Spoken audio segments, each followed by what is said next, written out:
नमस्कार दोस्तों। किसान आंदोलन के चलते हुए पंजाब की राजनीति अलग तरीके से हाईलाइट हो रही है।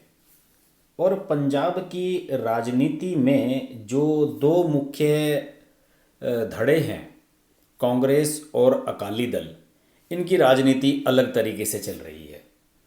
दोनों ही दलों को ये लग रहा है कि किसान आंदोलन के मुद्दे पर हम 2022 के विधानसभा चुनावों में अपनी जीत सुनिश्चित कर सकते हैं। इन दोनों ही दलों ने इस किसान आंदोलन को अपने हाथ में लेने की कोशिश की है, लेकिन हकीकत बात यह है कि दोनों के ही हाथ में ये आंदोलन नहीं आ रहा है। अब स्थिति जो बन रही है वो स्थिति ये बन रही है कि कैप्टन अमरिंदर, जिन्होंने कभी इस आंदोलन का आगाज़ किया था, वो अब पिछड़ रहे हैं। जब वो अमित शाह से मिलने के बाद बाहर निकलते हैं सदन से, उनके ऑफिस से, अमित शाह के ऑफिस से, तो ये कहते हैं कि मेरे बस की अब कुछ नहीं है, जो भी होगा केंद्र सरकार और किसान आपस में मिलकर करेंगे। तो फिर आप अमित शाह से क्या कहने के लिए गए थे? आप अमित शाह से मिलने के लिए क्यों गए थे? कोई उनसे ये पूछे। उनके खिलाफ जो है ईडी की जांच वगैरह शुरू होने वाली हैं, या आने वाले समय में कुछ मुसीबतें उन पर आने वाली हैं, तो कहीं उसके लिए सिफारिश करने तो वो नहीं गए थे अंदर।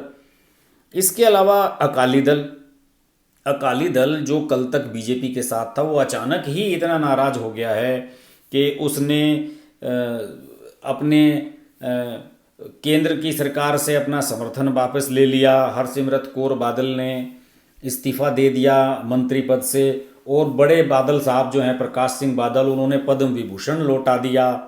इतनी सब बातें हो रही हैं।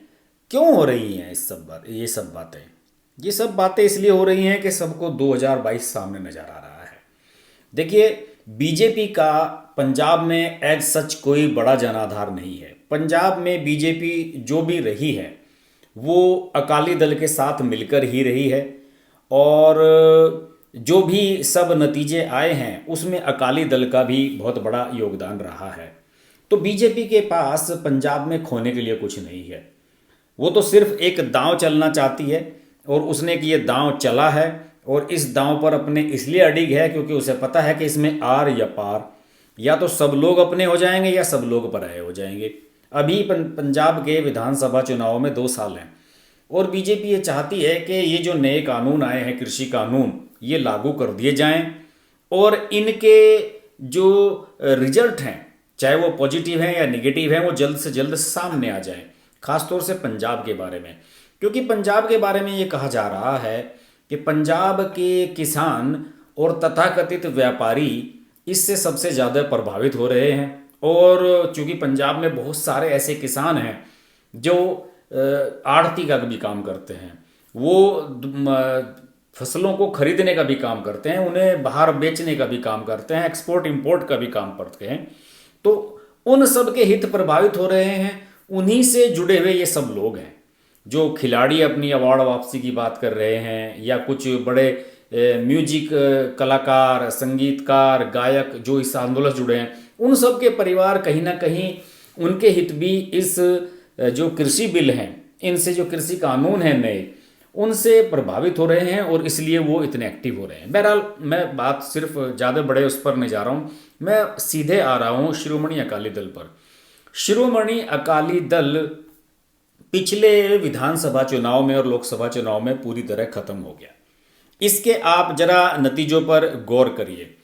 117 सीटों पर चुनाव लड़ी थी।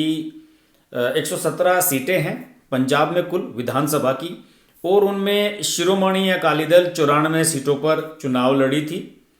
और इसके अलावा 23 असेंबली सीटों पर चुनाव लड़ी थी बीजेपी। मैक्सिमम सीटों पर चुनाव लड़ी थी अकाली दल। उसके बावजूद भी सेकंड नंबर का दल कौन सा रहा था वहां पे? आम आदमी पार्टी। ना इतने सीटें अकाली दल की आई, ना इनकी आई। इसके अलावा जब लोकसभा चुनाव आए तो 13 में से 10 सीटें लड़ी अकाली दल, और देख लिया उनकी स्थिति क्या रही। बीजेपी के तो फिर भी 2 सांसद बन गए, वहाँ से सनी देओल और एक और। तो अब स्थिति ये है कि अब अकाली दल को ये नज़र आ रहा है कि आने वाले के बीजेपी तो इतना बड़ा फैक्टर नहीं है वहाँ पर कि बीजेपी को साथ लेकर हमारी जीत सुनिश्चित ही रहे। लेकिन वहाँ पर किसानों की हार्डकोर पार्टी हमेशा से अकाली दल को ही माना जाता रहा है, और यही वजह है कि अकाली दल इस मुद्दे को लेकर शुरू से आक्रामक रही है जब से हरसिमरत कौर बादल ने इस्तीफा दिया।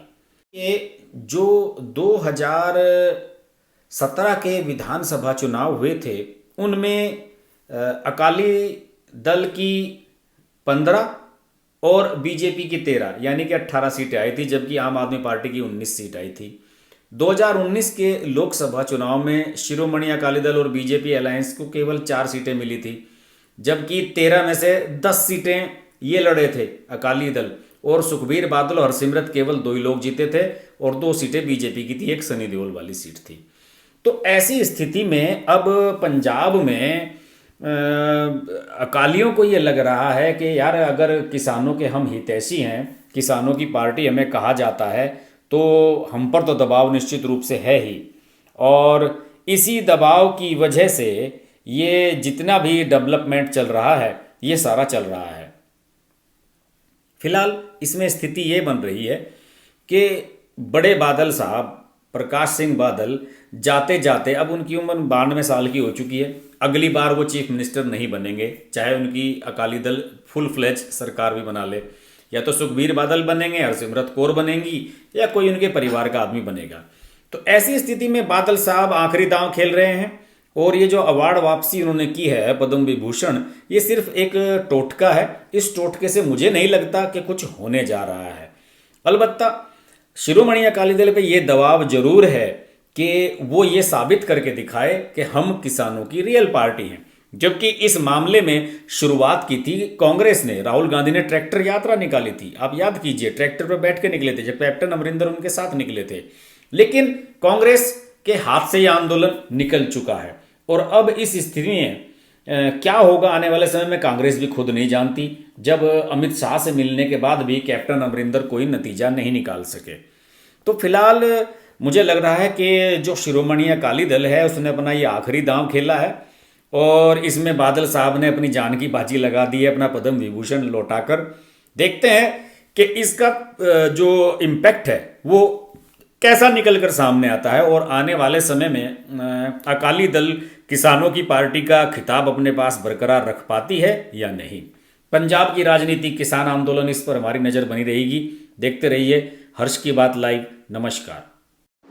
अगर आपको हमारी वीडियो पसंद आई तो वीडियो को लाइक करें, चैनल को सब्सक्राइब करें और नोटिफिकेशंस के लिए बेल आइकन को प्रेस करें।